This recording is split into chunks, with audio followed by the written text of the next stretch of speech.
All right, we're back here for top 4 of the NRG Modern Team Trios event this Sunday in Indianapolis. Thanks for joining us. Mason Clark and I are here to take you through the end of the event, which is not too much left. We had an exciting last round, even though it took a while. So if we proceed at the average pace we've been going, we've got 2 rounds left. This should be done by tomorrow morning. Players are looking at deck lists right now, getting ready for sitting down across from their opponents. And we're going to be watching, I think we'll be starting with Maxx Kominowski versus a local kid for you, Mason Clark. So what can you tell us about this Ryan kid? Yeah, so Ryan is a somewhat local player from about 40 minutes from where I live, but we play a lot of the same events. He's been playing Magic for as long as I have, but he's, I think, about 17 now, and I've been playing, off and on for like 6-7 years. So 11 years old, I think, is when I first met this kid. He's always been trying and doing really well.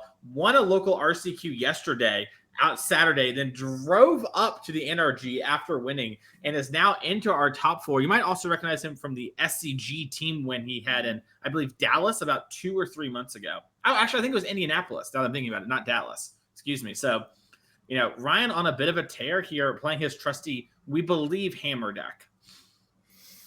All right. So while we're waiting for these players to shuffle up, you can see the rest of the players, and we'll get those deck lists filled in as production figures out what's going on. We got Theo, Jung, and Derrick Davis, along with Maxx Kominowski. Theo and Maxx, as we talked about earlier, a successful team on the NRG Series for a while now. And Derrick Davis, in fact, they have a token featuring them for the Showdown victory. And Derrick Davis joining in. And now we're just going to flip all the names around. It's kind of just whack-a-mole here on who's playing who. But it looks like we got it straightened out now. All right, looks like Ryan is playing Scam. Okay, versus Christian, Valenti, Lukas, Parson, and Ryan Bellamy. And now we're underway with Turn 1 Ragavan. First time we've seen Turn 1 Ragavan, I think, since I've been doing coverage today over 4 rounds. So that's maybe a little bit unusual. I have to agree there. Would you have it covered with Fatal Push? By the way, production, I think we have a mismatch there with Theo having a game win already. But regardless, that Ragavan is down. And Maxx, turn 1 kill. You don't know. Yeah, that's true. Might have been a force engage for Maxx as well. Maxx, if you follow Murktide a lot, that's Twinless Twin on Twitter. One of the go-to people when it comes to Murktide content. So expect someone who knows their stuff this game. All right, Murktide versus Scam, and yet no turn 1. Well, these players know what they're playing against. It's not like you're going to jam out Fury probably against this matchup, are you? Not quite. Typically kind of a tougher matchup at certain points because the Murktide deck's a little bit better at answering your stuff once you get to the mid game. Your early turns are stronger, but they have the ability to actually stop you, and they have expressive iteration for when both players get to top decking as a way to get out of it. A much better card than Fable the Mirror Breaker typically is at refueling. All right, and Ryan Bellamy was down a card with a mulligan here to lead off the semifinals. You can see the team of Jung, Davis, and Kominowski, the number 1 overall seed, put in good work this weekend, so earns the right to have to play across all 3 matches, which is a pretty big benefit.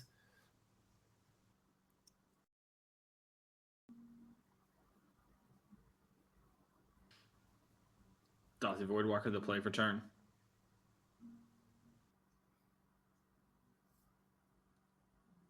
It's quickly dispatched by an Unholy Heat. Yeah, worth noting that Unholy Heat's over there because it has a Void counter on it. With how damage-based removal works against Dothy, and that's always going to get the Void counter. No 3rd land for Maxx here, but nothing particularly scary about that, I don't think, even though you maybe prefer to have it. Has plenty of ways he can function on just 2 land.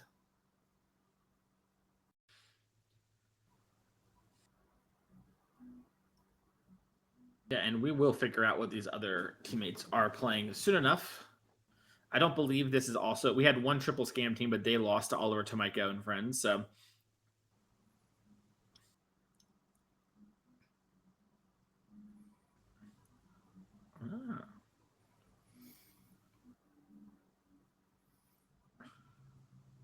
All right, second Voidwalker here. Is there an answer from Maxx? I mean, there are multiples in the deck. There's counter spells, which is what we're seeing. There are burn spells, and Maxx untaps with facing an empty board.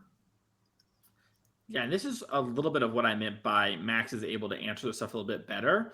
The counter spells, and typically if you're far ahead, it's like a game-ending thing. But if you're at parity or ahead, those are going to be really great for catching up. And Ryan has things like Not Dead After All and Feign Death that are good against the Unholy Heats and the Bolts, but doesn't have anything that can really interact with the counter magic outside of discard spells, which is sometimes a little hard to engineer. Maxx missed the land drop again. Yeah, did manage to get the 2 for 1 on Expressive Iteration, but did not find a land. And here's a Bowmaster, which will take advantage of that bobble trigger that's upcoming to get an extra shot in. Right. So you're noticing what's happening here is Ryan doesn't untap because he's saying, with your bobble in the stack, I'm going to Bowmaster you. So you're going to get hit twice. I'm going to get this 2 Orc army in play.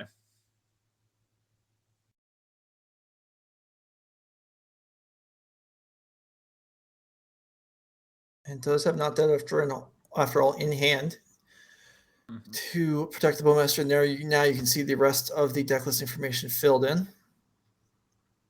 or the archetype information.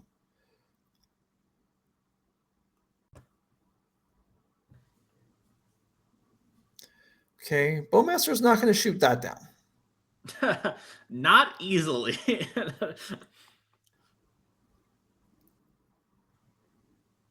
And this is the namesake threat from this deck here. And Murktide does a good job of sort of stopping basically everything in combat and turning the corner very quickly once you're ready to start attacking. Nothing except a Fury really chunks as hard as this card does. Well, you see Maxx here decide to fetch, lowering the Spell Pierce shields. Well, I think we might be on Ryan's end step here. That's what I'm saying. Yeah. So Ryan on the end of turn could terminate this Murktide. Yeah, that is true. Maxx also kind of winning lands. Interesting play. Maybe he has something like Force Negation in hand. I know he's playing that in his list this weekend.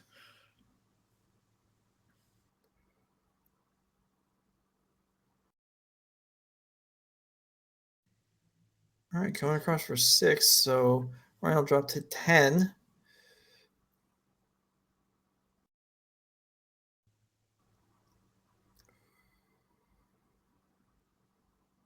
Dragon's Channeler, no Delirium.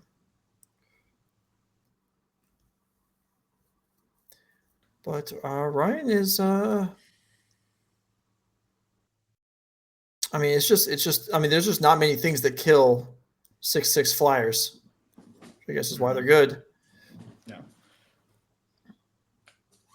Yeah, thinking back on my play, I guess Ryan just had 4 mana, so the Spell Pierce thing doesn't make sense.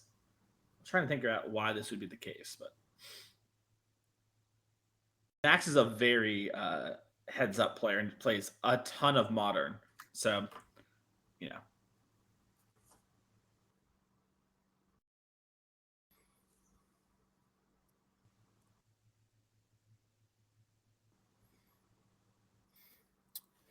All right, after an attack by the army, the Fable of Mirror Breaker coming down, and Maxx have an answer to that. Maybe he does have that Spell Pierce that you speculated on earlier. If he did have a Spell Pierce, what are the chances he decides to not cast it here? It seems fairly low, given that he would get a Surveil trigger out of it.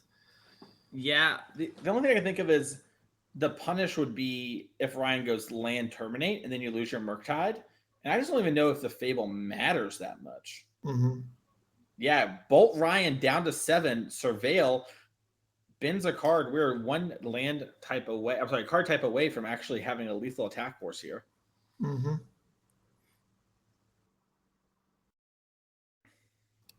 However, creature not the easiest one to get, but that's one way to do it. Evoke the Subtlety, attack for lethal in the air. Maxx wins that game, going up 1-0. All right, nicely done there, demonstrating the capabilities of the deck. And we'll jump somewhere else. Let's check out Lukas Parson versus Derrick Davis in the middle seat, see where they're at. We do see an Agatha's Soul Cauldron in play. And both players at 19. This whole team of Christian Valenti, Lukas, Parson, Ryan Bellamy are all local to local adjacent players to me. Lukas Parson, someone who's played a lot of Pro Tours, has, I think, 3 NRG top 8s over the last 2 years as well, has done very well. Lost one, win it in. We saw on camera actually just a couple months ago in Pioneer. And somebody who's been playing the game for a long time and loves the grind. So he is definitely experienced with these sort of decks in Modern. All right. Derrick Davis, however, lots of experience as well. And looking, certainly has a hand advantage here. Now going to have a real board advantage as his Handbrake Walker appears to be getting picked off by the binding. And Lukas considering options here. I mean, I suppose there are some ways you can go here to respond to this. Yeah. Oh, so it looks like we're going to Hangerback Walker, shoot the Fable, eat the Walker. Sorry, eat the Walking Ballista, turn the Hangerback Walker into a Ballista, and then shoot down the Fable of the Mirror Breaker.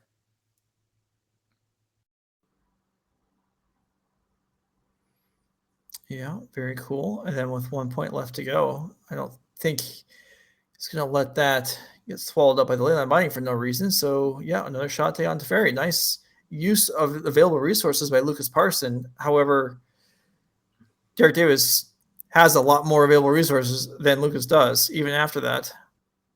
Yeah. Must have been a 76 Hangerback Walker as well. We could have used Horizon Canopy to level it up. And yeah, you see Lukas sort of lean back there. That Ballista is just exiled proper now. And this is some of the thing about Hardened Scales is this deck is very strong. It's very hard to play, especially play well. There are so many options. You have so many different moving pieces. And its only real problem is that it's weak to creature hate, artifact hate, graveyard hate, and enchantment hate. But besides that, it doesn't have many things that actually can target it. That's a lot of stuff you just mentioned, though. Yeah, that was the joke, is that you kind of run into everything when you play the deck. Which is part of why it's so hard to play, right? Like your opponents always have cards for you in their sideboards.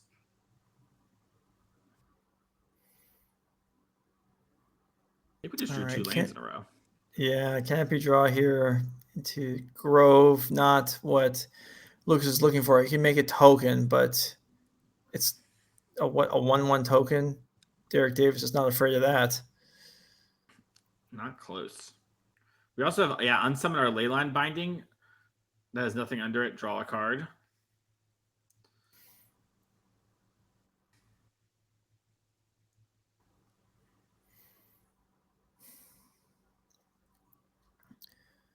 Derrick Davis giving thought to his options here. He's going to gain some life with the Forest with the Omnath trigger, and then probably come across for the full 7. Yeah, and Lukas is going to need some pretty good draw steps for him and some pretty bad ones here for Derrick. Yeah. He's animating the Inkmoth Nexus. That way the construct becomes a 2/2. Hardcast the Solitude. Take out the Inkmoth, lose the construct. And now, speaking of losing, seems to be what's en route for Lukas. Well, keep in mind, he did just gain 2 life from the Solitude. He might be okay. True. Yeah. Yeah, he's in a buffer. Does eat 5 on the combat phase. And yeah, I don't know that this is a deck that makes huge comebacks out of nowhere. Not without a bunch of Hardened Scales in play. If you have Scales and Ozolith, you can sometimes do some wild things, as I've been doing in the Moto streets, but not when you're kind of on no permanents on board that aren't lands. All right, Theo Jung picks up game 1 against Christian Valenti, and the team of Jung, Davis, and Kominowski might be winning game 1 across the board. Yeah, it looks like we're just going to use the Leyline Binding on that before we search the deck. Just completely wreck everything, Derrick Davis. Go ahead. I don't know if his deck has the capabilities of a flawless win here, but he'll take winning with a couple land as being the only permanents for Lukas good enough, and they will sweep the game 1s. They were all in the play. Mm-hmm. So they were all maybe gifted a couple percent advantage, but they did all come through there. All right, let's see if we can go back to the. All right, Maxx and Ryan are most likely to be back in action, so let's head there. Back where we started, Murktide and Scam. Looks like Maxx kept his opening hand, and Ryan, like in game one, is on the mulligan. Yeah, you're gonna have to mulligan a lot if you play Scam. If you're picking this up for your RCQ, do not keep hands on 7 that are like, I got a Thoughtseize, I got a Fatal Push, I got a Fable, and some lands. That is not what you are there to do. You will not win matches, let alone games of Magic. You've got to have strong starts, and you got to be willing to mulligan bad 7s and go all the way down. Your 4s are easily winnable. You know, you got land, they evoke grief, keep it in play, bam, suddenly your opponent's on the back foot. As Ryan does have a Leyline the Void in his opening hand. All right. Well, that's going to eliminate the cards that we saw win the last game for Maxx with the Delirium-powered Dragon Race Channeler and the Murktide Regent. Murktide now a very, very expensive 3/3. Mm-hmm.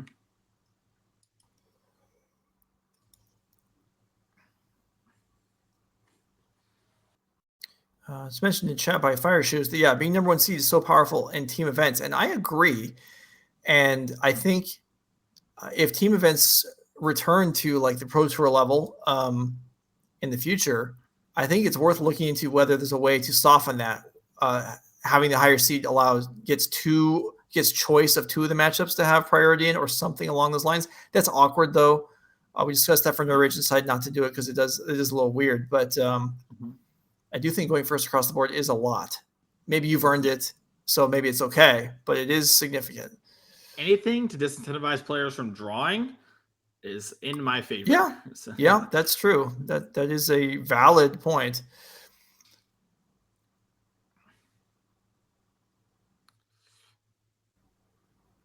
And if you're a Murktide fan here, you're going to want Maxx to get. I mean, I'm not an expert like Maxx is, so maybe he disagrees with me. And, you know, if you have his sideboard guide, etc., you'll know how he's going to be playing the game. So I think he's going to probably want to get cards like Ragavan in and start getting instant advantage, and then control the game with his interaction, and then eventually find some way to get across the finish line, basically taking a much more traditional control role. Mm-hmm. But it's definitely not going to dash a Ragavan into Bowmaster mana. Right. Illegal. And whereas Ryan, I mean, Leyline the Void kind of taking, I mean, that's a card that's going to have an advantage that plays out over the long course of the game. So that's not a card you necessarily want if you're trying to, you know, win the game immediately. And here is a Grief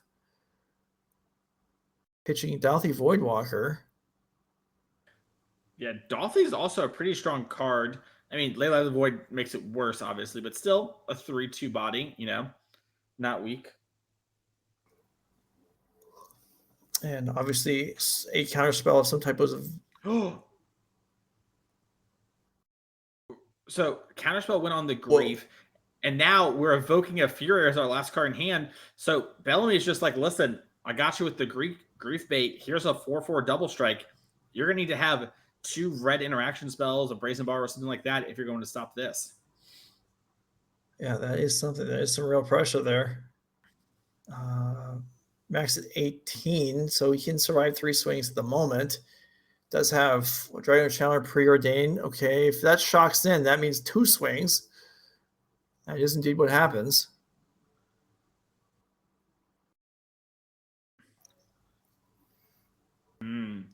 Worth noting too, those cards that you see below Max's deck, that is his Exile Zone. Leyline of the Void's been in place since turn 1. So these are not online DRCs, but Maxx is going to get, you know, Surveil once, twice, and then a Scry 2. That's a lot of looks at a way to get rid of this Fury. And typically Murktide players have at least 1 Fury in their own sideboard. So, you know, maybe the best answer to this Fury is a Fury of his own, if he has the right cards to support it. All right, so what other options are we looking at here? We're looking at Otawara, maybe, Fury, like you said, 2 bolts or other burn spells.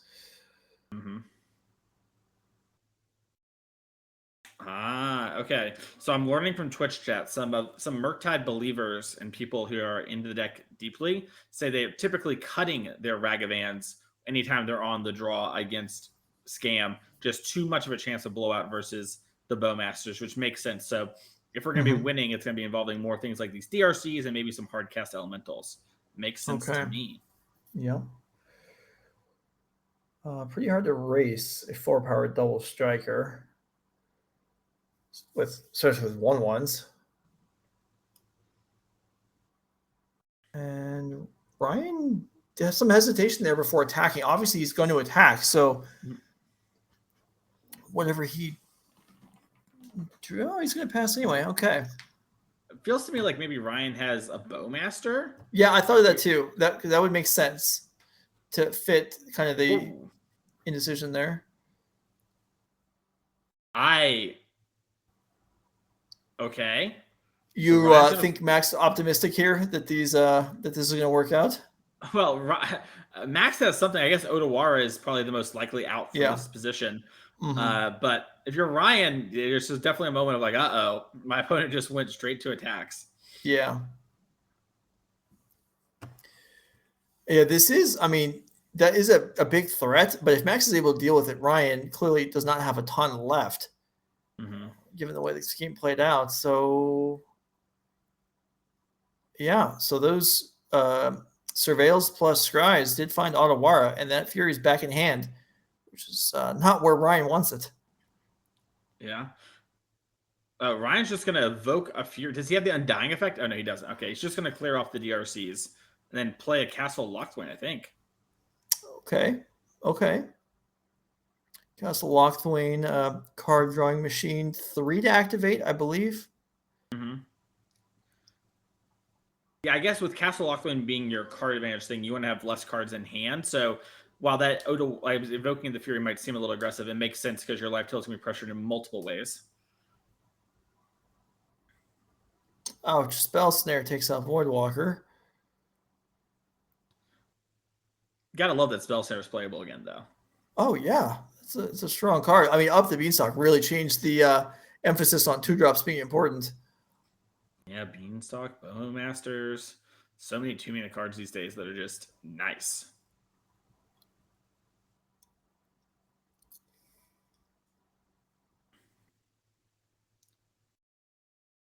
It's like Bolton, some counter magic in hand for Maxx. What's the easiest way for Maxx to finish this up? Subtlety, probably, right? Because it doesn't cost infinity. Yeah, Subtlety's gonna be nice. That's a Bowmaster on top of the deck. Maxx is happy to draw on that bubble now. Fury is another way. Just attack for 6. Makes you lower your shields, but the very funny. We both know I have Bowmasters in hand.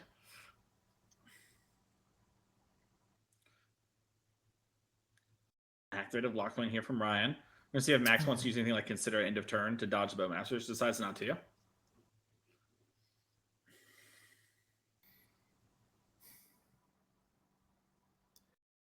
Okay, Grief, that's a solid play. See if it resolves or not. Or even how Maxx chooses to deal with it. Yeah, Stern Scolding. Is that Stern Scolding? Yeah, okay. Yep. Yeah, Maxx has found the Fury.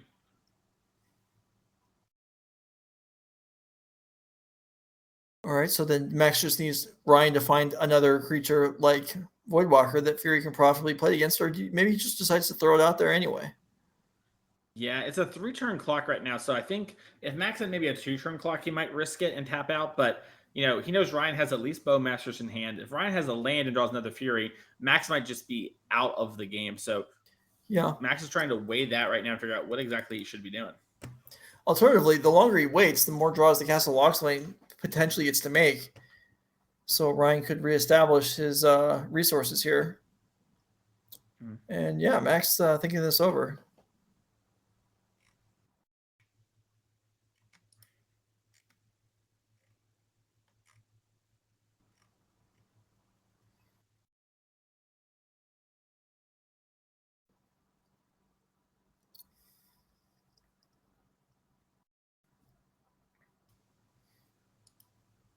No one interested in being the first to commit to the board here in the mid game. Yeah, and Ryan has this Castle Lockthwain that is getting a little painful, but he needs to be able to fight through these counter spells. So makes sense he's spending some time setting up while there's no pressure. There's a little bit of pressure, I guess, though, as your whole team is down one game. Yeah. But really, that's not... yeah, I mean, you're trying to win the game regardless. I don't know how much... Like, time pressure could... Well, okay, in theory, I would say time pressure should impact your play, but the pressure of your team, if you're able to kind of just ignore it, you're probably better off. Yeah, I agree. I always tell my teammates, I don't care if we win or we lose as long as you play well, so don't worry about winning. Oh, well, I don't have that opinion, but that is a good state to be in. I respect your honesty as we do see a second Bowmaster coming down. You see, and this is why you get anxious with your teammates. I'm your teammate. You're not worried about it. Joe's saying that's optimal. Joe's your teammate. He's judging in the back. I mean, if there's a high stakes match, I mean, I've talked about this before on stream, but like the last time I played a big team tournament in a Star City several years ago, the game to make day 2 came down to me, and I comboed myself out of the game, which then also wiped us out of day 2. So, yeah, if I'm gonna, that's a story for between rounds, I guess. Oh man, that was so bad. All right, Thoughtseize reveals Lightning Bolt, Fury, and Murktide, which is actually close to coming down. And now that the hand is revealed, there's no reason for Maxx to represent Countermount anymore. Yeah. Expressive Iteration, Land, these are all things that Maxx really wants.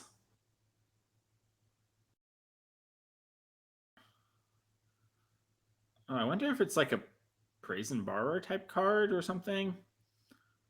It's blue, whatever it is, or blue something. Mm-hmm. Ah, the Ledger Shredder. Sure. Okay. That's pretty solid right now, actually. Oh, grief. That hurts.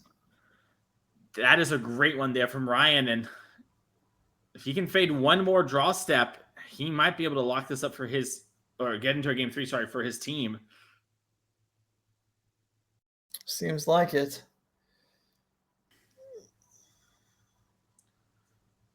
He's put 3 to 1. That fetch land's dead now. Yeah, that hurts too. Yeah, so Maxx is forever away from those Murktides. Oh, and we drew Expressive Iteration. This is going to give Maxx the most looks of any card that could to figure out exactly what he needs. Also, it's going to trigger some connive action here probably for the Literature if we have a play. Yeah, and that Fury is evocable. And we do have the DRC. We're going to be able to connive. That whole graveyard's the exile. Once again, Leyline of Void's been in place since turn 1 if you just tuned in. Looks like Ryan's going to let Maxx resolve the connive. Maybe he has some card in hand. It's clearly not a Bowmaster, but boom, boom. Not dead after all. Oh, but Counterspell. Wow! Oh, no. All right, so Counterspell takes out Not Dead After All. The board Ryan's board clears, and now he's got his opponent at 1. Oh, no. You can't help but think Ryan maybe should have done it beforehand just in case. He'll never know. Oh. But, Maxx is at 1. Dash Ragavan, Bowmaster off the top. Lots of things that could lead to Max's demise here. Yeah, Maxx has to pressure here. He has to get in there, but this just opens the door for so many cards. There it is, already done immediately. First one. Yeah, and okay. So Monkey did its thing. Right, yeah. Bellamy, Parson, Valenti pick up a game at least, so they're still they're not going home yet. Let's check out Lukas versus Derrick. I'm sure as much as the chat wants the beam mirror, we have time to get to that one later. There's a bunch of hard scales in play this time. Yeah, that's much more promising for Lukas Parson. Construct and a Shadow Spear. All right, no chump blocking for you, Derek Davis. Although Derek Davis with a full hand, it looks like. Yeah, it looks like Derrick. This game's been going for a bit, and doesn't have that many lands despite having a Ren 6. So must have been a very interactive game so far. Well, if he doesn't have that many lands, then that would mean his hand does not many lands either. But he doesn't have much to say about that attack that just came across. White dice Ren 6. Yeah, it might have been a situation where maybe just looking at the graveyards, we had things like a couple of prismatic endings. Because look, one of the Hardened Scales is in exile too. So I think Lukas maybe had a triple Hardened Scales hand. It might also be that this game is, despite being going for a while, because Lukas had a triple Hardened Scales draw, both players had to really stop and think through a lot of implications. Mm-hmm. We talked about this earlier on stream, but decks like Yawg, Hardened Scales, Amulet Titan, very complicated decks, and sometimes players take a little bit longer, and you get free equity out of those decks because your opponents don't know what you're doing. Derrick Davis probably doesn't have that problem. Pro Tour top 8 competitor this year and Worlds competitor. Yeah, impressive season for him. Just all impressive. Right. Huh? Just an impressive player every time he does his thing. You see Lukas tilt his head like, it can't be a good sign if you're doing that. Ooh, Hardcast Fury. Yep, takes out Zabaz and the Construct. So this 2 Scales and Shadow Spear with only yawgmoth Nexus to play with here. And Derrick Davis, this is not a shy clock here with 8 damage on the board plus Ren 6. Lukas needs something quick, like now. Yeah, like maybe Hangerback Walker is your best draw. Arcbound Ravager is pretty good because you can like jump, sack, put everything on the Yawgmoth, hope it doesn't die somehow, then hit Derrick for a bunch of infect. But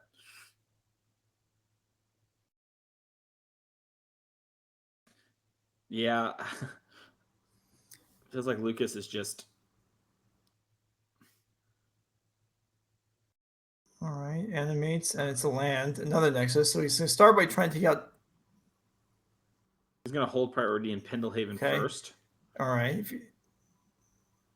Gains an extra life and comes across. So Ren 6 will stand. Derrick will pick up 3 poison. Yeah, so if Lukas draws Arcbound, that'd be 3, right? Mm-hmm. Then you animate, you Pendlehaven, and you attack, and don't you get the extras from the Arcbound moving? So that would be lethal if Derrick doesn't have anything, if my understanding of how Hardened Scales works is correct. I might be mistaken here, but... No, I think you're right. There's a Fury, there's a Halfling. Okay, Derrick Davis does not have any defense, it doesn't look like. Okay, It does have one land, so...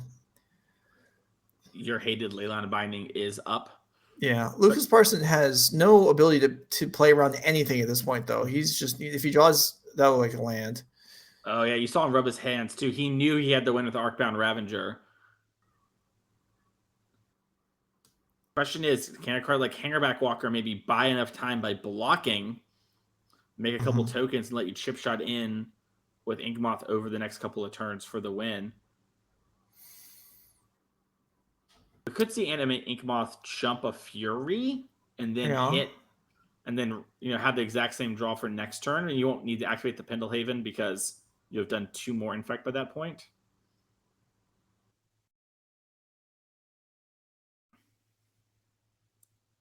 Lukas is looking to his buddies there, looking over to Ryan, saying, "Hey, what kind of risk should we take here? What kind of chances do I have? What should I bluff? Where should we go to dinner?" Yeah. You see the Gemstone Cavern in play?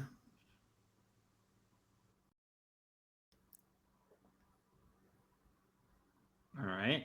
Get the 2 extra lifelink. That is going to matter. Not if we have an answer for the Yawgmoth, but it is kind of hard to answer an Yawgmoth outside of Solitude at instant speed for Derrick Davis. Hardened Scales is kind of supplanting Hammer for a lot of players recently. I think the Soul Cauldron is a really big get. Actually, Agatha's is a win now, too. Oh, because it just adds on 3 counters? Sure. Yeah. Yeah. Just +3/+3 is pretty strong. Okay, there's the block, and Derrick has nothing to say about that. Is that a 1 ring? That's the 1 ring. Derrick Davis has protection, and that's going to do it. Lukas is not going to be able, because there's no Walking Ballista in the graveyard. He can't give the Yawgmoth Nexus the ability and then infect ping Derrick Davis out. So, oh no, he is probably dead there. We could probably. Do you want to move away? Do you want to watch it? What do you think, Joe? I mean, if there's just one turn left, we'll let. Assuming he doesn't take. Yeah, we'll just let this play out. Nice. Okay.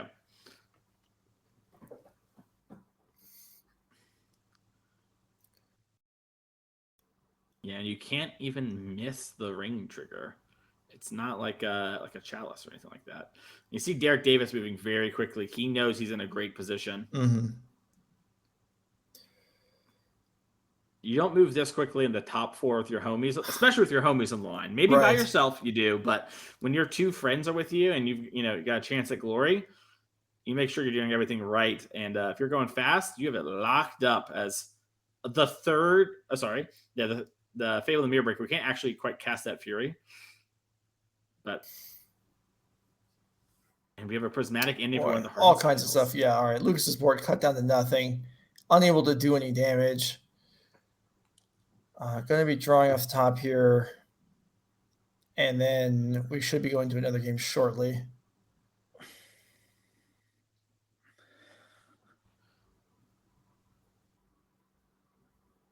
Yeah, Lucas just seeing if there's any way he can line up a block to maybe live, but yeah, that would leave him. Yeah. All right. Yep. All right. We'll push over to another match now. This is it's gonna take a second for Lucas to be resigned to his defeat here. So we're over to Maxx and Ryan in game 3. And there's a ley line again. Mm-hmm. Yeah, and it looks like Ryan only has, this seems to be turn 3 here for maybe even like turn 4. Yeah, I think Ryan mulliganed very aggressively for this ley line in order to buy himself time. So maybe doesn't have a ton of resources to actually battle back, but we'll have a lot of time. All right. Well, we'll see. You're right. He has missed several land drops already.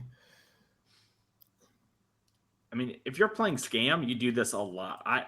I win a lot of games on Moles before. It really doesn't matter if you can get your cards to line up correctly. So, he's not in the place he wants to be. He'd rather have a 7-card hand than a 4-card hand. But having the Leyline of the Void has shown to be a real nuisance for Maxx. Mm-hmm. All right. So, Maxx, what do you have for us? Let's get something going. Dragon Rage Challenger, that counts. No, Ryan's got plenty of cards in hand. Oh, they were just all on top of each other? Yeah. Okay. All right. Although that might be because we've missed land since a couple turns in. But yeah, at least isn't, completely out of resources. So he must have missed lands for a couple turns, right? That's what's happening. Yeah. So he's missed because he won game 2. So Maxx went first. So he's missed at least 1 land drop at this point. Yeah.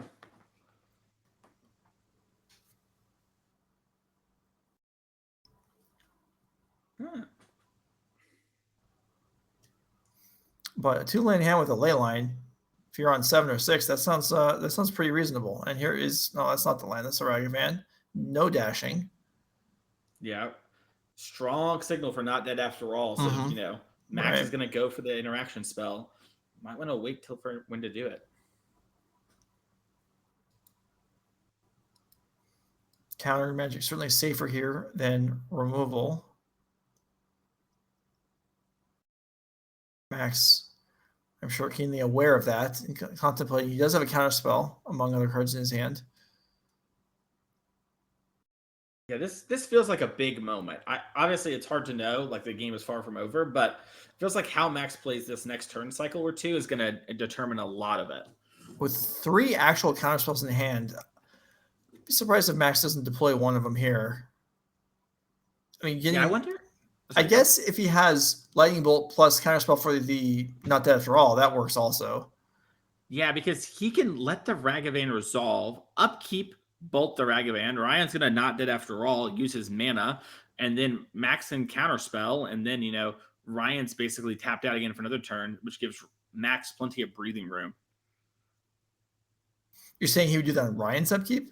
Yeah, you want to do it on Ryan's upkeep because on Ryan's turn, that way the Ragavan can't hit you, and it taps down Ryan for that turn as well. So Ryan will basically be in this exact same position without a Ragavan. Sure. Yeah, I don't know. That blows all of your mana on the current turn, though. So I'm not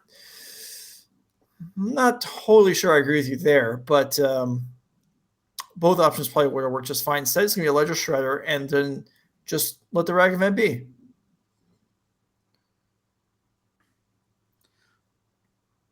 Yeah. Evoking a Grief. Like you mentioned, if this is triple counterspell in hand, yeah, Maxx is kind of like, listen, I've got all these. Full house. Is that? Oh, no, it's not triple counterspell. It's 2 plus a Spell Pierce. I'll count it for you, King. Super irritating on Ryan's side, because even the Spell Pierce is live for Not Dead After All. I like this a lot from Ryan. He's just like, yeah, whatever. I don't want to trigger your Connive. You have these Murktides, and it's going to probably happen eventually, but not anytime soon.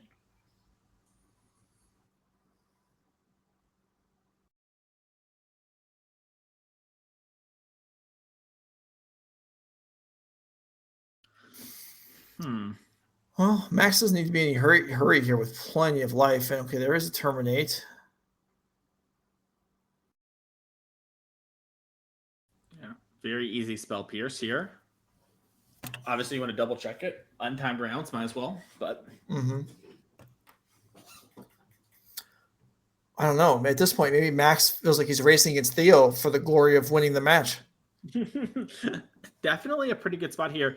I'll say this though, if Ryan keeps drawing gas and cards that he can actually cast, as you do see, it looks like Lukas and Ryan are talking open information, they kind of know everything Maxx has. He can maybe get out of this.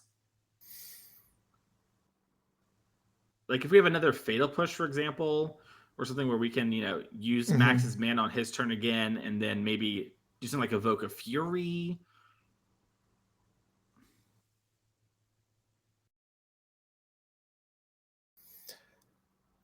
Well, that makes things tougher, certainly for Ryan's side.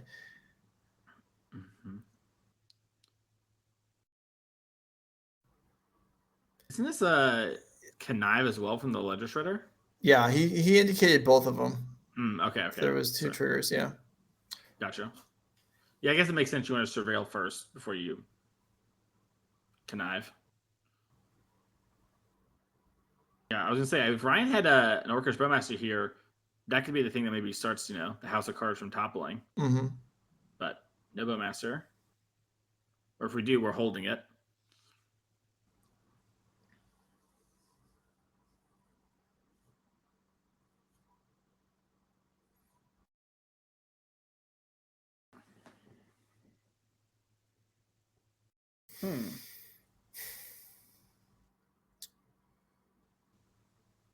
All right, Otawara hits. That was understandably a reluctant land drop since it was so key to the other game.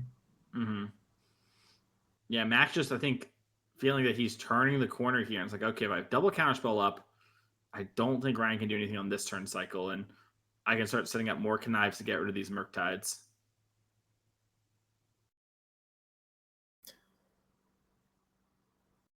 Murktide grows on cards leaving the graveyard, right? So if Murktide's in play alongside Leyline and then you cast a spell and it goes to the graveyard, it will not get bigger. Is that right? Yeah, it doesn't actually go to the graveyard. It instead goes to exile. If it had been a triggered ability, then it would grow. Like it gets to the graveyard, then trigger exile it. But, sometimes you see Relic of Brigandus, not line up well against Murktide because it does that. Or it lines up very well with your own Relic.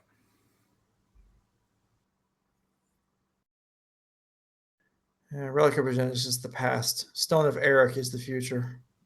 Oh, I thought you were going to hit me with the Unlicensed Hearse. No, we're not crewing that up in Tron. True. All right, another channeler. Still passing with double counter spells available, and there's the first Bowmaster.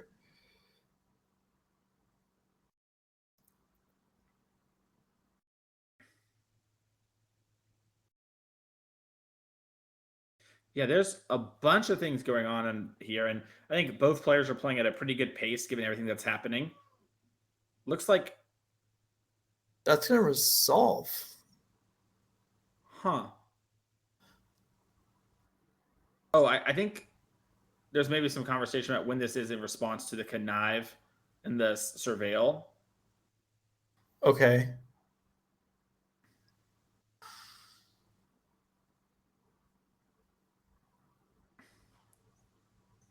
Sure, and it was targeted, but then got countered.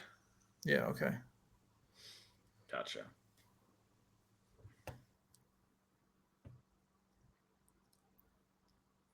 Just one there with the DRC, but is making inroads now. And yeah, I mean, if Ryan keeps drawing 2-mana spells, we've almost worked through all the counter spells in Max's deck. Mm-hmm.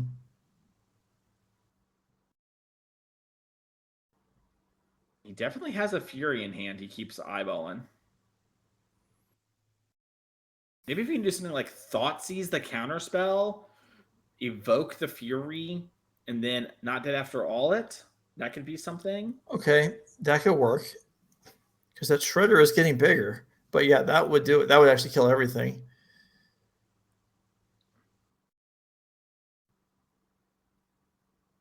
Worth noting, Theo and Christian Valenti still in game 2 of their Bean Mirror. Yeah. They are, if Theo wins at any point, Maxx is saved from having to carry the team across the finish line, but Christian's going to be battling hard. All 3 players of Christian, Lukas, and Ryan are good friends. Looks like we maybe have something like a Terminate or another Bowman. Oh, I guess we're hopping in. Can we go back to the other match? We don't. Yeah, get this out of here. We don't need to see this. But don't. They're battling. Just a reminder. So yeah, there's a Terminate on the Legislator is what happened when we hopped away for a second. That goes through also. Okay, so I mean, Ryan has dealt with the important threat, the larger threat, and understandable really on both sides that Maxx wants to keep this counterspell for something worse maybe, but now his board is deteriorating.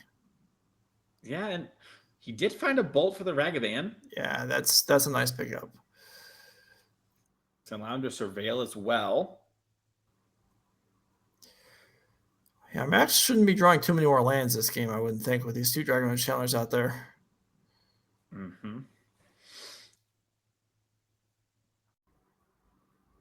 I sort of like this play from Maxx. So twice now, Ryan has very quickly flicked 2 cards to the front. That would make me assume it's an evoked Fury type or an evoke of something, right? Yeah. There's something stronger happening. And you're pretty likely, you haven't found any spot removal to find one soon. And even if you don't, your 2 DRCs check the Ragavan. So holding the counter spell for something like Fable, Evoked Fury, Evoked Grief, all those things seem really reasonable to me. Now we saw Fury pitching Fable. Ryan basically trying to force Maxx into playing that counterspell. And Maxx clearly doesn't really want to do it. Yeah. Also, from Max's side, Ryan's been waiting. So what did he draw that makes him want to do it? It's a Bowmaster. Okay. Sure. Makes cards like Preordain Consider a good bit worse. Mm-hmm.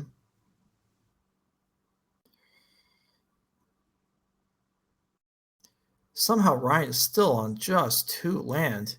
They're not that are all not that after all in hand can't even be cast yet. Opportune time for Maxx to find a Fury of his own. Okay. This dress down's interesting because it makes the creature lose the ability, so you can resolve things like Preordain now and not have to worry about Bowmaster. Mm-hmm.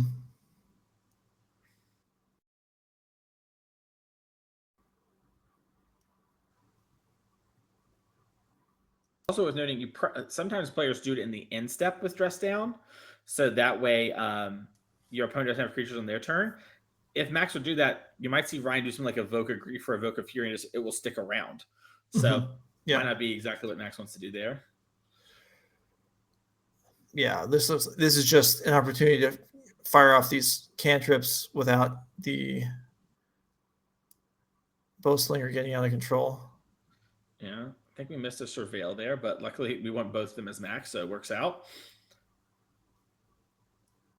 got a Fury, I think, in hand as well. So next turn, we have that to clean up these Bowmasters.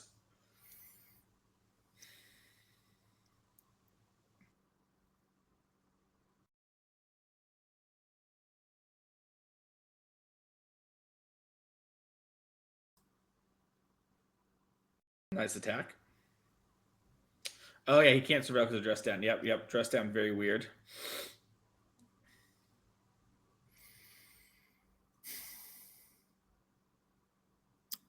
I'm kind of amazed that life totals are still this high. But yeah, nothing has gotten across this game either way.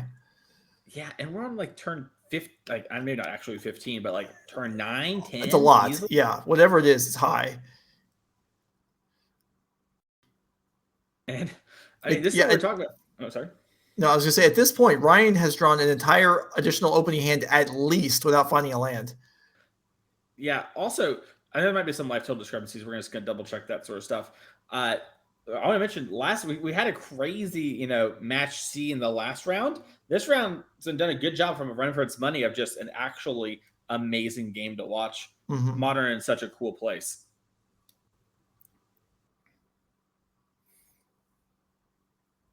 If Ryan wins this game, yeah, someone could go write an article, or Ryan could, about working through all those counter spells that he saw early on. Mm-hmm. Yeah, and Ryan is just praying, do not draw lands, basically. Finally finds one. Yeah, because eventually Ryan has to draw lands, Mm-hmm. So that is when Maxx is really going to pull ahead per usual, because Max's deck doesn't ever really hit lands again. Mm-hmm.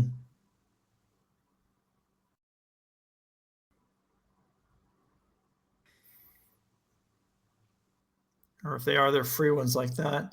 Yeah. So if there are any more Murktides in the deck, they're now castable.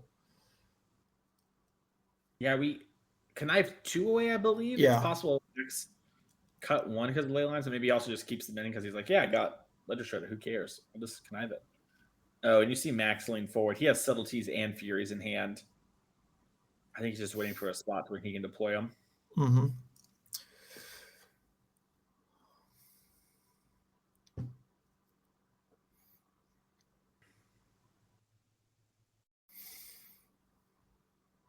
Yeah, okay. Ryan finds a 4th land,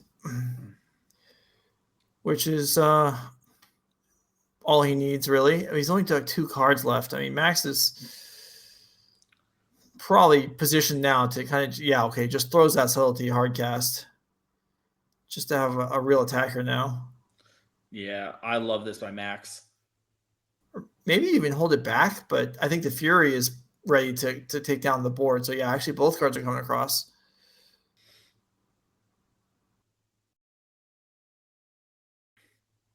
Ryan just takes it. Doesn't want to use his not dead after all yet. Let's start attacking with the Bowmaster, and a Fury comes down.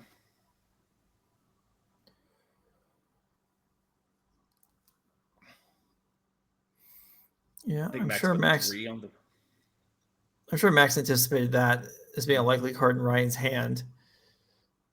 Yeah, I think Maxx went 3 on the army, 1 on the Bowmaster. Mm-hmm. That way, if there was double Bowmaster, he still beat it. And then it was actually in the exact same spot, but with the Wicked roll. It does clean off the Dragon Rage Channeler. I mean, that's something. But yeah, now there's a lot of power on the board for Maxx, and Ryan doesn't have a lot of cards in hand to deal with it. Yeah, I don't know what Ryan's last card is, but even if it is a Fury. Okay, so this is a land. He can slam the Fury and attack, but Maxx has a Fury of his own in hand, so yeah, and he's gonna Theo has actually just won the Bean Mirror, but I think Maxx was in a really good position here. Yeah. So that was pretty close to being a 3-0 sweep anyway for Theo, Jung, Derrick Davis, and Maxx Kominowski. So they will advance to the finals. Yeah, and a really fun, exciting round there. I'm in the dark. The light switch is not at my desk, so that's the reality of it. Production, I can't help you right now. Mm-hmm. But my Sith element's showing through, I guess, at the moment. We'll get word on who won the other semifinal and whether it's even done. It's still being played. Okay, the other semifinal is still going. We aren't outfitted with another set of 8 cameras, so we can't bring that one to you live. But maybe if there's a match that or a games that finish, maybe we can shift them over. But expect that we'll be back when it's completed, and Mason and I will walk you through the finals. Can't wait. One team of which we know, one we're awaiting. This is NRG Gaming Modern Team Trios. We'll be back.